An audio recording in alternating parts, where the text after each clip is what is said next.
Welcome back, everyone. Is Rio Tinto a buy? In our portfolio, it is the worst performer. We're still making money on it though. We are, but it's down a whole 4%, but it's down. So we are revisiting that stock to find out, should we buy it now? We were going to cover ADP because it's on our watch list, but then it jumped. So Rio is now the worst performer, so we're covering Rio now. So as you see our portfolio, we are up 379% overall at $47,000 within the portfolio, which gives us a whopping $141 a month. Now, if you guys want that kind of income, stay tuned. We do a stock purchase every single month, and videos like this one are us analyzing individual companies that we may or may not put into our portfolio. If you've been following along with us, you know that we have purchased Rio and we have done several videos on them in the past. So Rio Tinto is a company based out of the United States that refines and processes raw materials, copper, aluminum, that kind of a thing. They also have business in Australia. And because we own this stock, we wanted to know what was going on because of some of the rumblings that we've been hearing in the news. So what have we been hearing in the news? Well, first of all, there's two things. The first thing is the strike that's ongoing with one of their mines. Right, it's in Mongolia, and the union there has decided that they're being paid quite a bit lower than what they should be, almost 80% lower. So they went on strike, and the company came back and evaluated that to see exactly what the impact on their operations are. Evaluated is quite the term. And they decided that, okay, the mine has not had any operational slowdowns because of this, and there's no impact on business, so we'll let them strike. Can you imagine, like, I don't know if that's the best business decision. Like, you're sitting there, you people are unhappy, you're like, we still making money? Screw them. It's Mongolia. So hopefully they'll come back and negotiate with the union for better wages, because people deserve a living wage. If we're going to buy this stock, we would like to see them take care of their people. Right. So that's the first thing. We found these articles in Seeking Alpha. If you want to have access to that information, just click the link below. We've got a discount for you from our partnership with them. The second article that we have has a little bit more to do with the cyclical nature of the raw materials industry. Now, this is often impacted by manufacturing demand, and what we're seeing in the second article right now is not so great. Right. The copper prices have been going down. Supply has been stockpiling. So it's all supply and demand. And over the last 3 months has not looked good for copper, which affects the operating cost or the operating revenue of mines like Rio. Now, we've got a relatively defensive portfolio, and we've been this way for a reason. This is one of the reasons why that we're defensive, because that demand eventually trickles back to the end consumer, ergo the stock price. Now, how has it affected Rio so far? Let's get into the finances. When we purchase Rio, we purchase things in a long-term mindset. And we've been getting 6% dividends from them throughout. So does this affect us long-term? No. We're looking at it more for the short term. If we're going to buy more, we want to buy it while it's down. Yep, this is a buy question, not a sell question. Right.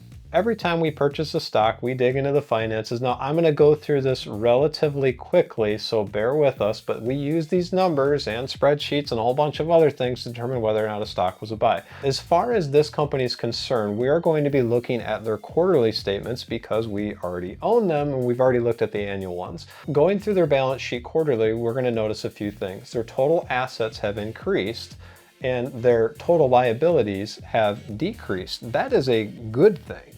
That's typically what you want to see out of a company that manages its finances well. Moving on to their income statement, we're going to see a few different things that may not paint as pretty of a picture. Their net income is one thing that we cover just about every time we look at a stock. Their net income went from 8.8 billion all the way down to 4.9 billion. That's not good, but the second article we talked about with Seeking Alpha can cover mostly the reason why. This is not a major change within Rio, it's just the price of commodities.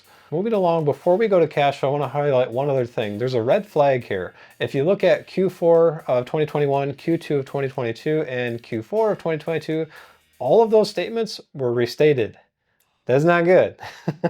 That means if you're trying to analyze a stock and they say my number's 10 and then they come back and their number's 9, that may change what it's actually worth. That said, that's one of the red flags that we've noticed here outside of their income dropping. Moving on to their cash flow statement, we can see the total cash from operations is dropping as would be expected with the drop of pricing. We can see the cash from investing and financing because of that squeeze is also dropping.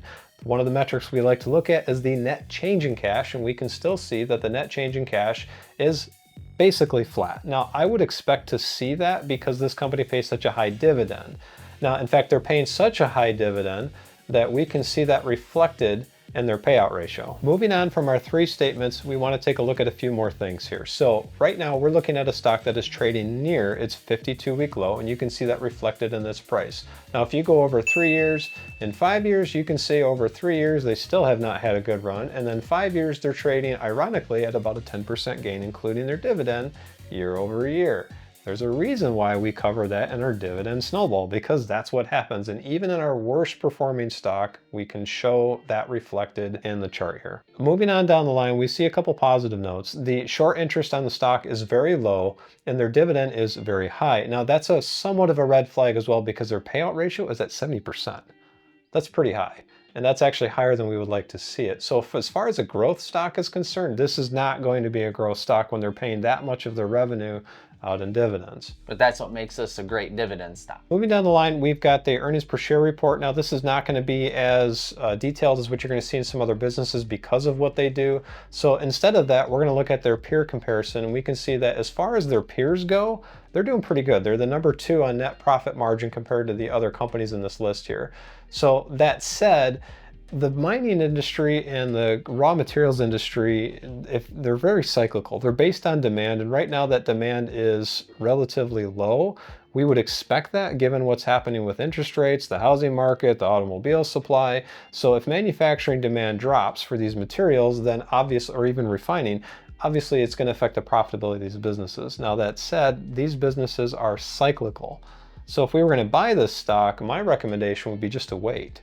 Right. Now, on a positive note, if you look at their price to earnings ratio and they're trading at 10 times, that's quite a bit better than most mining companies. So long term, we think this is a relatively good play, but whether or not we add to this position in our next month's stock purchase, you'll have to stay tuned. Rio Tinto long term has been a relatively good play for us because of their dividend payments, but in the short run, we see some pretty big headwinds. Raw materials right now are not doing too good with demand, and that has to do with manufacturing. We're waiting to see that turn a corner. So for short term, our recommendation is just to wait. Once we see the demand kick back up for raw materials, you're going to see profitability of this industry sector kick back up. And with that, the dividends will follow. And if you're finding value in the brief analysis that we have given with Rio Tinto and have other stocks that you'd like us to analyze as well, please comment below and subscribe so that you can get notifications of when we purchase a stock. Thanks for watching, everybody. See you next time.